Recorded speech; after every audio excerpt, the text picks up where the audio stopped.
Hello guys, welcome to my YouTube channel PCB corner. जय हिंद। आज फिर से मैं जो है आपके सामने मोल कॉन्सेप्ट का पार्ट 2 वन शॉट। एक्चुअली परसों कुछ टेक्निकल इश्यू की वजह से आज हम उस कंप्लीट वन शॉट में जो है मोल कॉन्सेप्ट को कंप्लीट करेंगे।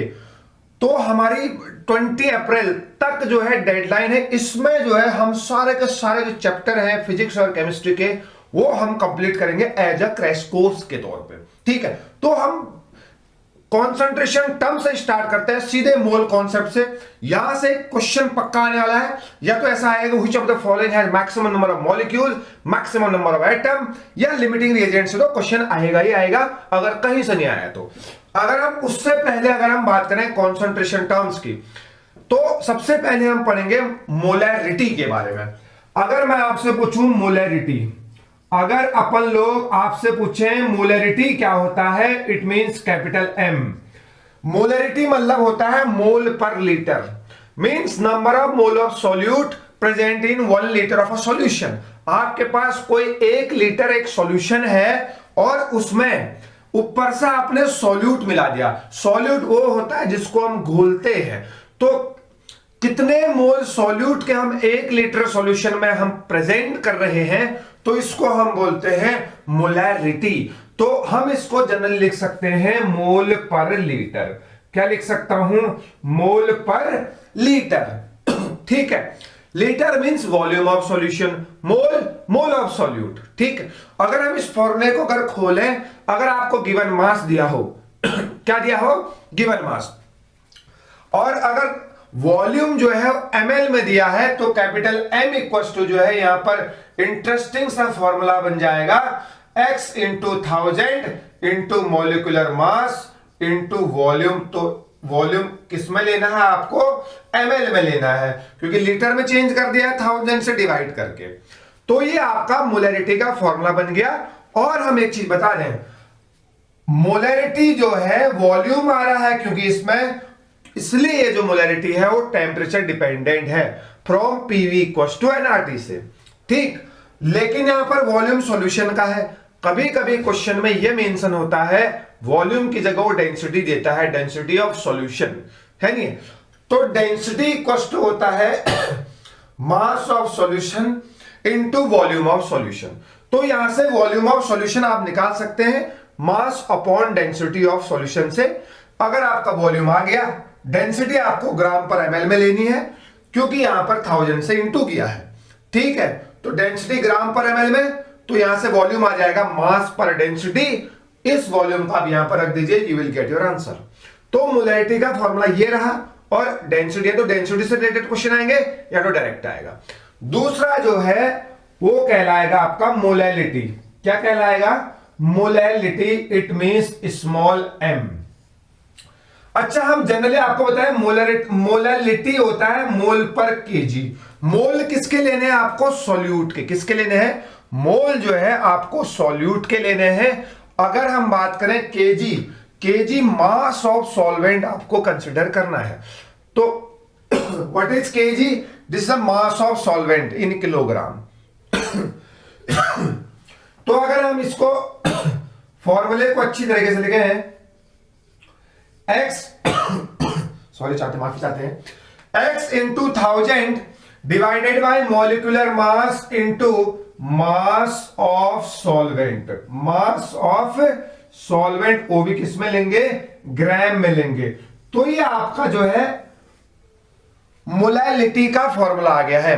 x यहां पर गिवन मास है, 1000 से इसलिए इंटू किया है क्योंकि मास को हमने ग्राम में ले लिया है। और मोलर मास तो आपको पता है, गिवन मास अपन मोलर मास करेंगे तो आपको मोल मिलेगा। क्या मिलेगा? मोल। और गिवन मास x जो है यहां पर गिवन मास ऑफ सॉल्यूट है। क्या है? Given mass of solute. एक चीज फिर बता रहे, यहां पर वॉल्यूम जैसा कोई टेक्निकल टर्म नहीं आ रहा है, इसीलिए जो मोलैलिटी है, मोलैलिटी जो है वो टेम्परेचर इंडिपेंडेंट टर्म है। कैसा इंडिपेंडेंट टर्म है? Temperature independent term. ठीक है, और यहां से एक बहुत ही इंपॉर्टेंट टॉपिक मैं आपको बता रहा हूं, relation between capital M and small M.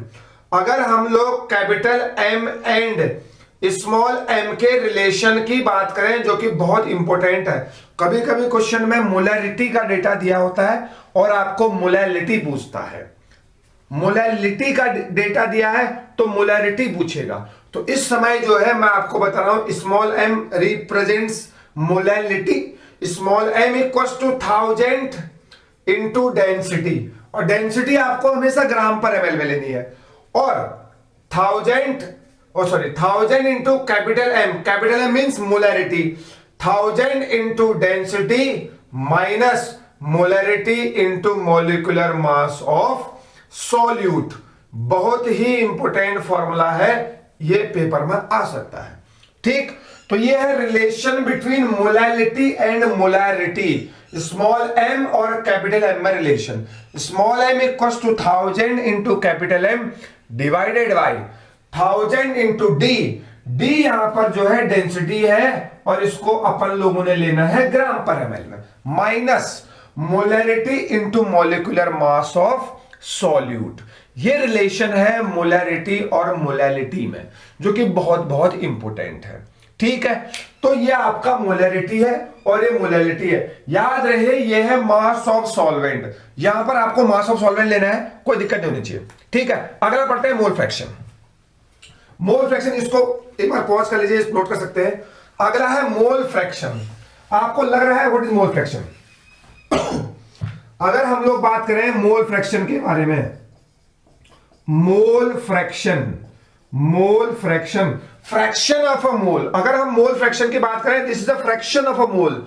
मान लीजिए किसी कंटेनर में A और B लिक्विड है, A के मोल Na है और B के मोल Nb है, A के मोल Na है और B के मोल जो है Nb है। तो मुझे अगर A का मोल फ्रैक्शन पूछता है तो आप क्या कहोगे कि टोटल सॉल्यूशन में से A के कितने मोल प्रेजेंट है। तो mole fraction is represented by XA या XA। It means mole of A divided by mole of A plus mole of B। तो टोटल मोल ऑफ सॉल्यूशन में से A के कितने मोल प्रेजेंट है वो उसका फ्रैक्शन है। ऐसे ही मोल फ्रैक्शन ऑफ B है कि number of mole of B divided by number of mole of A plus number of mole of B। तो B के मोल टोटल में से कितने प्रेजेंट हैं ये उसका मोल फ्रैक्शन है। तो हम यहां से यह भी कह सकते हैं mole fraction of A plus mole fraction of B equals to always 1। चाहे वो 3 कंपोनेंट हो, चाहे 4 कंपोनेंट हो, चाहे 5 कंपोनेंट हो, सभी का मोल फ्रैक्शन 1 के बराबर है, क्योंकि सॉल्यूशन सिर्फ 1 है। ठीक है, तो ये मोल फ्रैक्शन है, इसकी कोई यूनिट नहीं होती है, डायमेंशन लेस है और टेम्परेचर भी इंडिपेंडेंट है, क्योंकि यहां पर क्या आ रहा है, वॉल्यूम नहीं आ रहा है। ठीक है, तो ये मोल फ्रैक्शन है, बहुत important.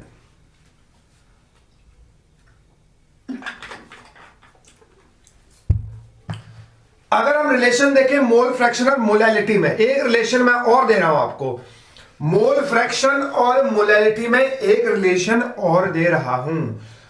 Molality small m equals to होता है mole fraction of solute into 1000 divided by mole fraction of solvent into mass of solvent. ठीक, ये रिलेशन है मोलैलिटी और मोल फ्रैक्शन में।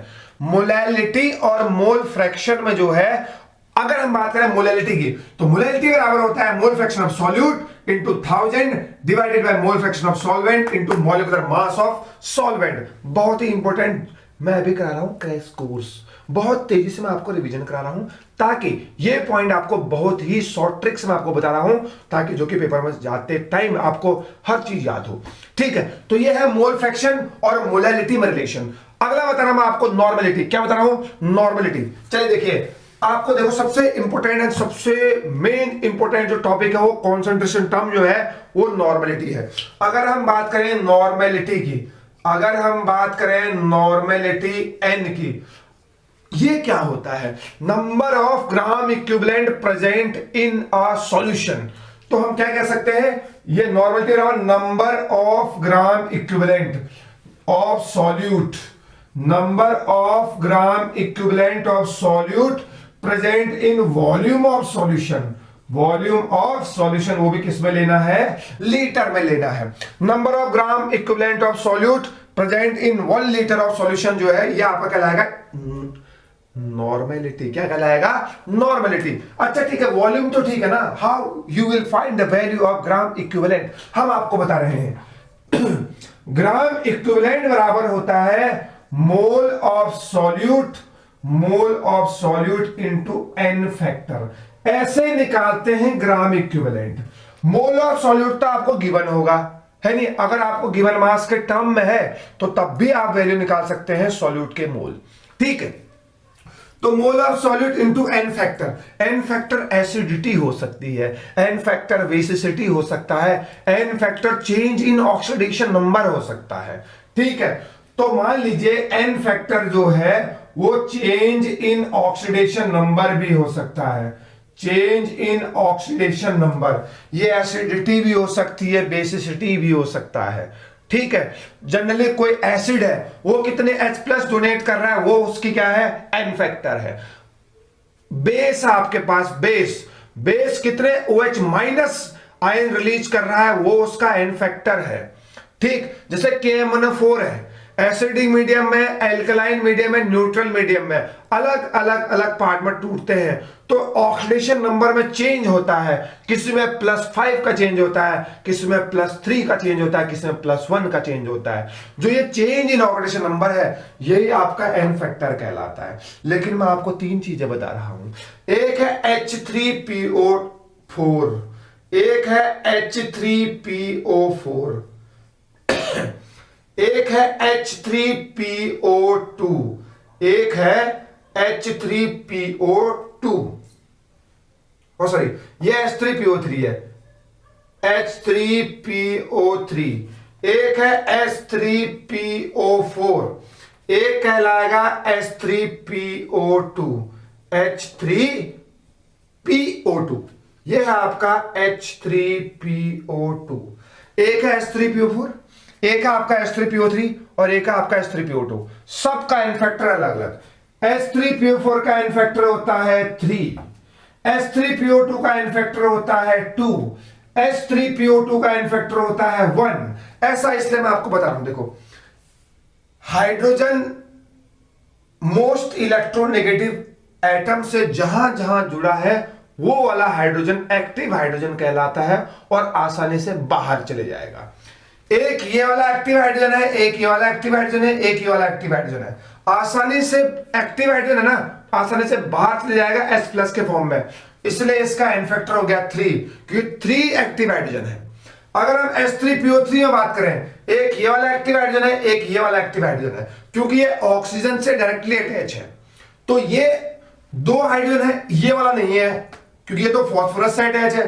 तो 2 हाइड्रोजन ऐसे हैं जो एक्टिव हाइड्रोजन है, वो आसानी से आयंस के फॉर्म में अलग हो सकते हैं, इसलिए इसका एन फैक्टर कहलाएगा 2।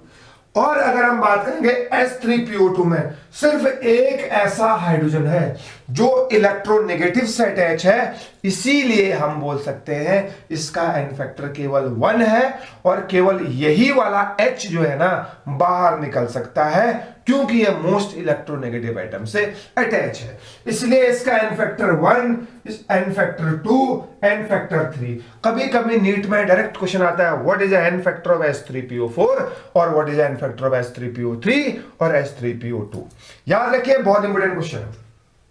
तो इस तरीके से जो है हम नॉर्मेलिटी निकालते हैं।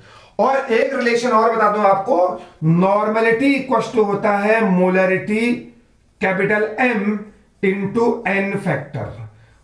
अगर आपको मोलैरिटी गिवन है या नॉर्मेलिटी गिवन है तो आप मोलैरिटी निकाल सकते हो, आप नॉर्मेलिटी निकाल सकते हो। नॉर्मेलिटी इक्वल टू होता है मोलैरिटी इंटू एन फैक्टर।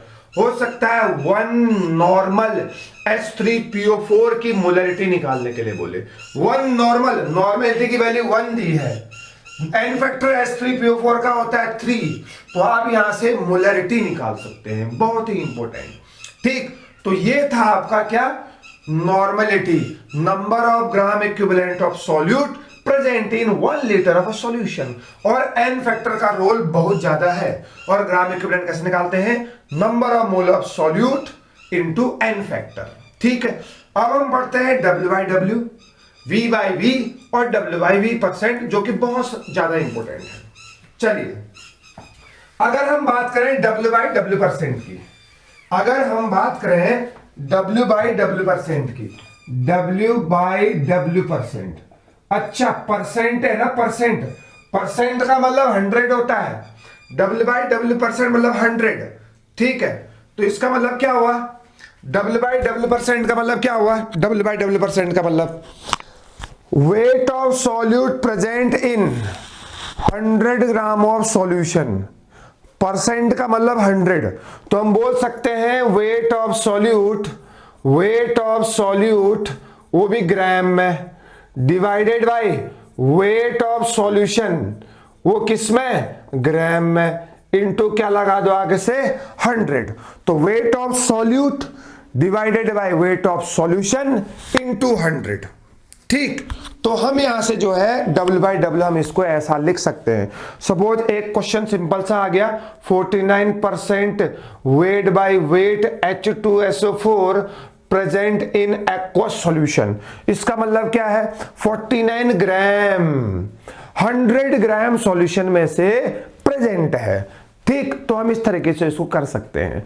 ऐसे V/V% है, V/V%, volume by volume percent, volume of solute present in 100 ml of solution, ठीक है। तो हम बोल सकते हैं volume of solute, volume of solute वो भी ml में लेना है आपको, present in 100 ml of solution, तो आपको वॉल्यूम ऑफ सॉल्यूशन ml में लेना है, इनटू 100 आपको करना है।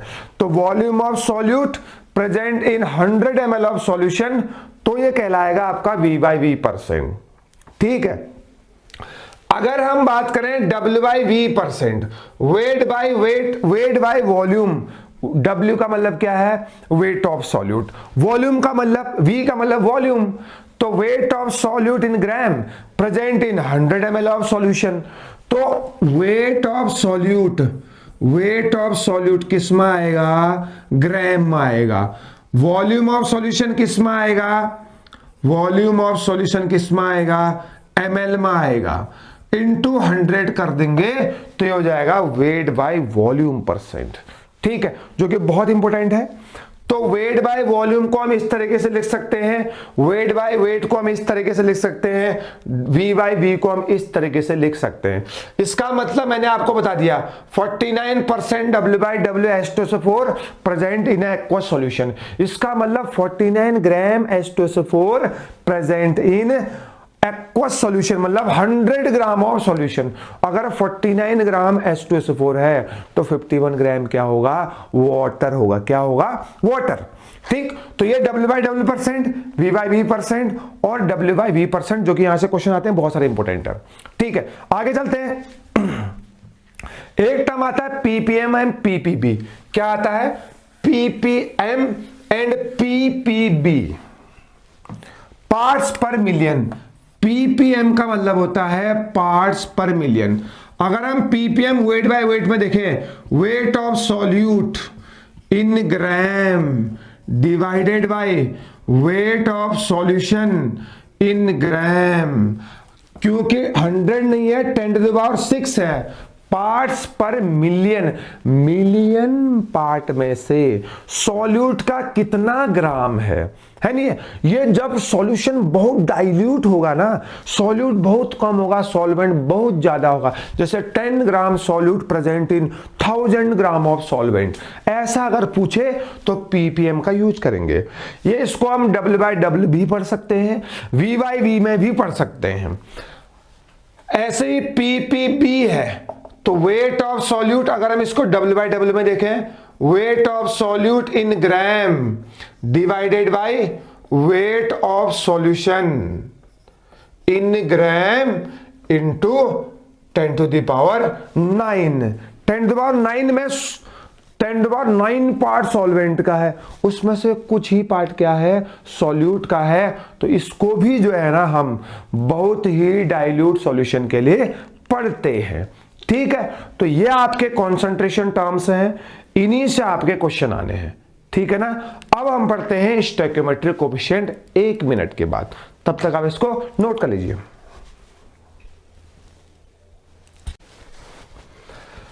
अब जो है मैं आपको बता रहा हूं स्टोइकियोमेट्री, बहुत ही खास टॉपिक। अच्छा, स्टोइकियोमेट्री क्या होता है? ये ना रिलेशन है, नंबर ऑफ मोल्स का रिलेशन है, नंबर ऑफ वॉल्यूम का रिलेशन है, नंबर ऑफ मॉलिक्यूल्स का रिलेशन है प्रोडक्ट और रिएक्टेंट के बीच, कि कितने मोल ऑफ रिएक्टेंट खर्च हो रहे हैं प्रोडक्ट बनाने में, वो उसकी स्टोइकियोमेट्री कहलाती है।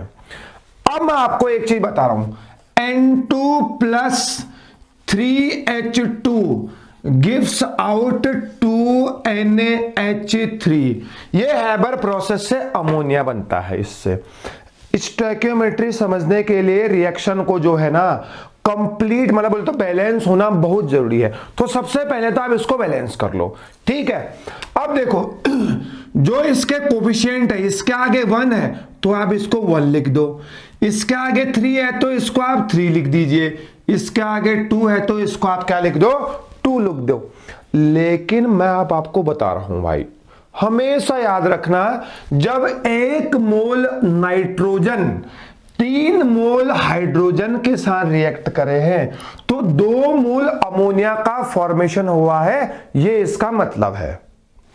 जो इनको हम स्टोइकियोमेट्रिक कोएफिशिएंट बोलते हैं, जो इस मॉलिक्यूल के आगे नंबर है उसी को हम स्टोइकियोमेट्रिक कोएफिशिएंट बोलते हैं। अगर रिएक्शन बैलेंस है वही उसके मोल का रेशियो है।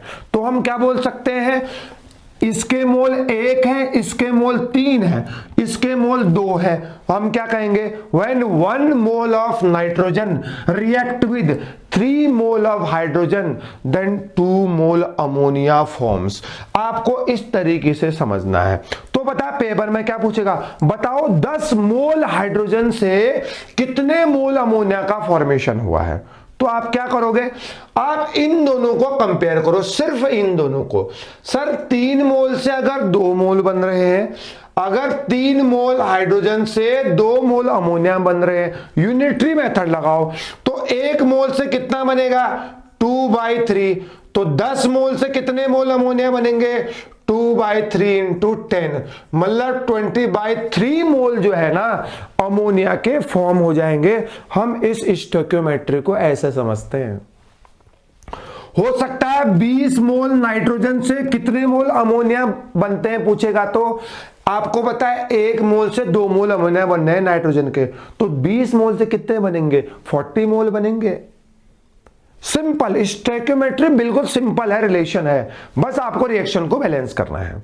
हो सकता है आपको 20 ग्राम हाइड्रोजन से दे, तो 20 ग्राम हाइड्रोजन पहले आप मोल निकाल लीजिए। तो पहले आप स्टोइकियोमेट्रिक कोएफिशिएंट को कंपेयर करो, उसके बाद यूनिट में निकालो, फिर उसके बाद जो भी आपको दिया ना, जितने मोल में से आपको निकालने हैं कि कितने मोल से कितने बने, उसके बाद फिर हम इस तरीके से हम कर सकते हैं। ठीक, एक चीज और समझते हैं। देखिए, मैंने आपको बताया है 1 मोल नाइट्रोजन जब 3 मोल हाइड्रोजन के साथ रिएक्ट करते हैं तो 2 मोल अमोनिया का फॉर्मेशन होता है। इसका मतलब क्या हुआ? जब मैं 2 मोल जो है नाइट्रोजन के लूंगा तो मुझे 6 मोल किसके लेने पड़ेंगे? 6 मोल मुझे हाइड्रोजन के लेने पड़ेंगे। और कितने मोल अमोनिया के फॉर्म होंगे? 4 मोल अमोनिया के फॉर्म होंगे। यही रिलेशन आप वॉल्यूम के साथ भी लगा सकते हो।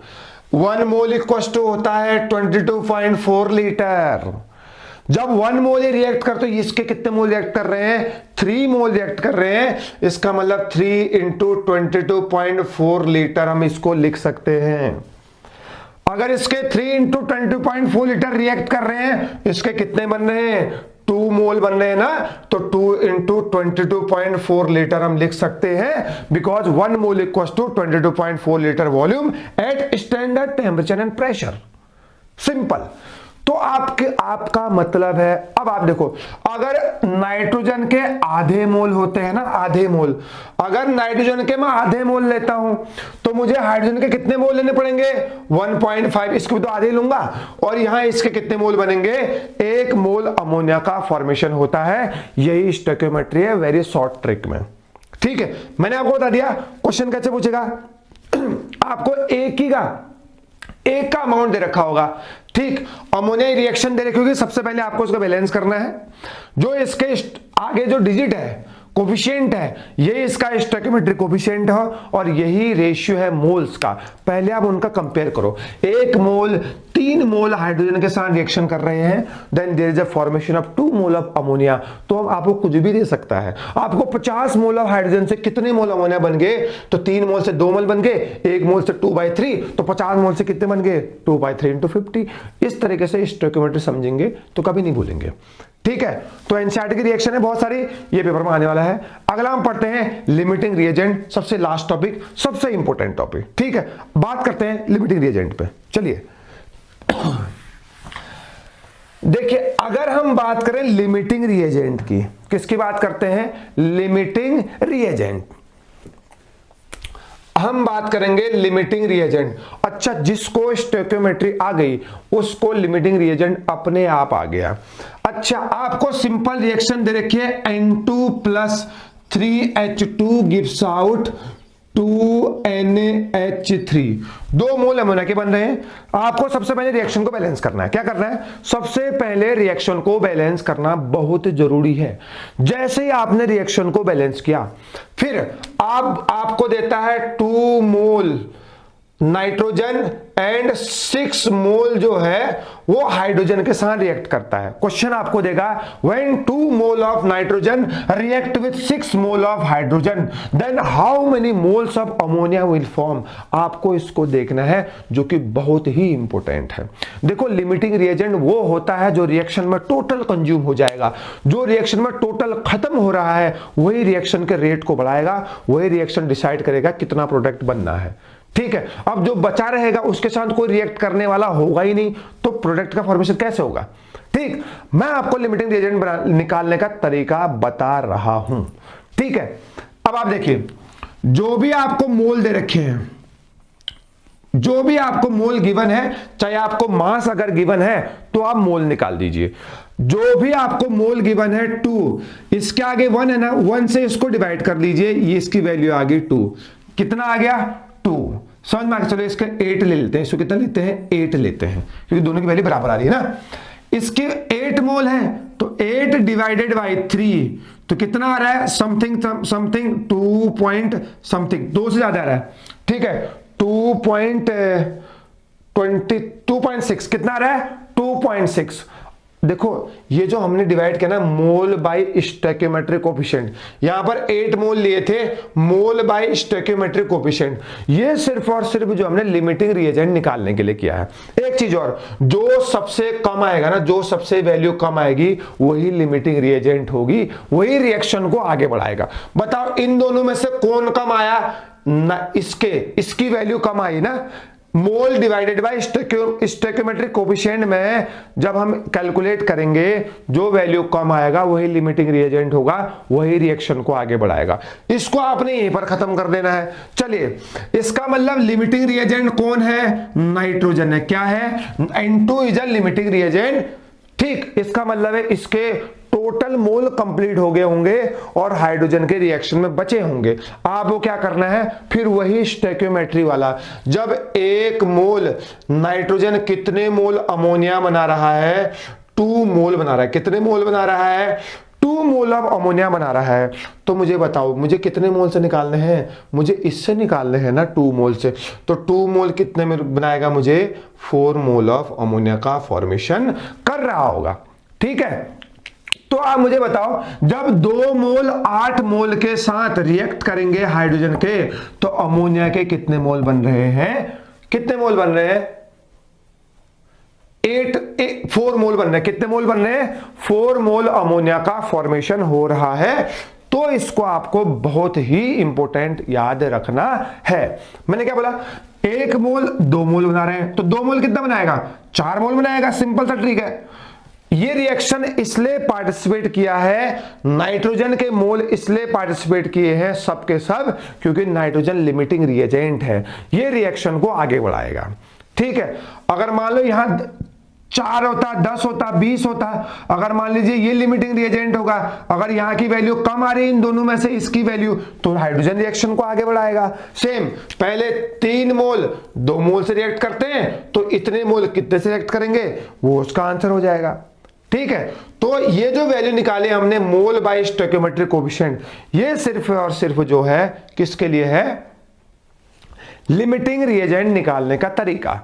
ठीक, जो वैल्यू कम आएगी वो लिमिटिंग रिएजेंट है, वही रिएक्शन को आगे बढ़ाएगा यूनिटरी मेथड से, बाकी काम खत्म। अगर कभी ऐसा पूछता है कि कितने मोल हाइड्रोजन के बच गए होंगे, तो आप रिलेशन निकालो ना। जब 3 मोल जो है 1 मोल के साथ रिएक्ट करते हैं, तो 1 मोल हाइड्रोजन के 1/3 के साथ रिएक्ट करेगा, तो 8 मोल कितने के साथ करेगा, 1/3 इंटू 8, मतलब 8/3 2.6 मोल।